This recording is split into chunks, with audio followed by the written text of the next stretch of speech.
बारामतीत एक राज्य एक गणवेश या योजनेतून स्काउट गाईड गणवेशात लाखोंचा अपहार झाल्याचा आरोप माहिती अधिकार कार्यकर्ते पोपट धवडे यांनी केलाय। तालुक्यातील तब्बल 277 शाळांनी एकाच ठेकेदाराकडून 3 वेगवेगळ्या नावाने कोटेशन मागून बोगस दर पत्रकांच्या आधारे खरतर गणवेश शिलाईचं काम दिलं होतं। या संदर्भात पोपट धवडे यांच्याशी बातचीत केली आमचे प्रतिनिधी विकास कोकरे यांनी। पाहूयात। बारामती तालुक्यातील 277 शाळांमधील एक राज्य एक गणवेश या योजनेतून स्काउट गाईड शिलाई योजनेच्या कामामध्ये आर्थिक अपहार झाल्याचा आरोप बारामतीमधील माहिती अधिकार कार्यकर्ते पोपट धवडे यांनी केलाय। आपल्यासोबत स्वतः पोपट धवडे आहेत, आपण त्यांच्याशी बातचीत करू। सर, काय सांगाल, काय नेमका तुमचा आरोप आहे? स्काउट गाईडच्या गणेशाच्या शिलाईमध्ये नेमका काय अपहार झालाय आणि तुमचे किती लाखांचा त्या ठिकाणी अपहार झालाय?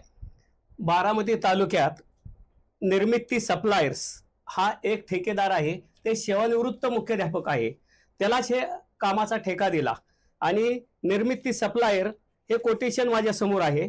तर त्या कोटेशनवर असणारे मोबाईल नंबर, निर्मिती सप्लायरच्या कोटेशनवर असणारे मोबाईल नंबर गुरुकृपा एंटरप्राइजेस या कोटेशनवर तेच नंबर आहे आणि लकी ट्रेडर्स या कोटेशनवर पण तोच नंबर आहे।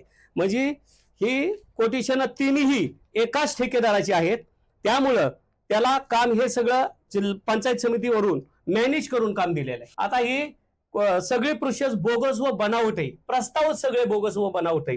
त्याच्यामुळं त्यांच्या आता डायरेक्ट 277 मुख्याध्यापक आणि गट शिक्षण अधिकारी यांच्यावर डायरेक्ट फौजदारी गुन्हे दाखल करण्यासाठी मी जिल्हा परिषद मुख्याधिकारी, विभागीय आयुक्त, शिक्षण संचालक आणि महाराष्ट्राचे उपसचिव शिक्षण विभागातले त्यांच्याकडे मी डायरेक्ट तक्रार केलेली आणि त्यासाठी 399 पुरावे दाखल केलेले। यांच्यावरती फौजदारी गुन्हा दाखल करावा आणि या प्रकरणामध्ये वसुली करण्यात यावी अशी मागणी आता पोपट धवडेंनी केली आहे। विकास कोकरे, लोकशाही मराठी, बारामती।